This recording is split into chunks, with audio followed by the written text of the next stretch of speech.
नमस्कार, मी Sameer. Lost boy in बेंगॉलच्या नव्या कोऱ्या एपिसोडमध्ये आपलं स्वागत. आज मी लोकलमध्ये बसून निघालोय कोलकाता शहरातील फेमस अशा प्रिन्सेप घाट या ठिकाणी. आता घाट म्हणलं की आपल्याकडच्या लोकांना वाटेल डोंगर दऱ्या वगैरे, पण तसलं काही नाही. घाट म्हणजे नदीचा काठ. सियालदा स्टेशनपासून जेमतेम 5 किलोमीटर अंतरावर असलेली ही जागा कपलला फिरण्यासाठी लय भारी असं ऐकलं होतं.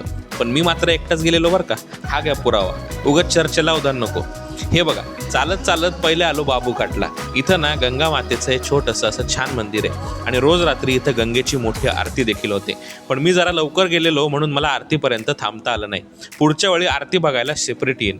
असं करत चालून चालून थकलो. मग मुंबई स्पेशल पावभाजीने मला आपल्याकडे खेचून घेतलं. पावभाजी खाल्ल्यावर कळलं, नाव मुंबई स्पेशल ठेवल्याने त्याची चव मुंबईची होत नाही, पण ग्राहक नक्कीच तुमच्याकडे वळतो. पावभाजीने तोंडाची चव बिघडवून पोचलो मग प्रिन्सेप घाटावर. वाह क्या नजारा आहे म्हणत जरा वेळ शांततेत घालवला. बोटीबद्दल पण थोडीशी माहिती घेतली. 400 रुपयात अर्धा तास फिरवून आणतात असं कळलं. शेवटी मग हे बघा, नदीच्या अगदी शेजारून इथे अशी लोकल ट्रेन जाते. एकच पटरी आणि छोटं स्टेशन.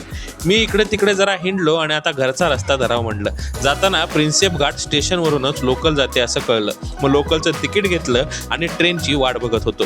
अखेर लोकल आली आणि रिकाम्या लोकलमधून दरवाजात उभा राहून मी आजूबाजूच्या सर्व गोष्टींचा आनंद घेत माझ्या दिवसाचा शेवट केला. आज एक गोष्ट चांगली झाली, ती म्हणजे पाऊस पडला आणि थंड वातावरणाने मला मस्त व्हिडिओ देखील काढता आले. चला आपण नंतर भेटूया नवीन लॉस्ट बॉय इन बेंगॉलच्या नव्या कोऱ्या एपिसोडमध्ये. तोपर्यंत समीरा यांना आत्ताच फॉलो करा आणि यूट्यूबला सबस्क्राईब करायला देखील विसरू नका.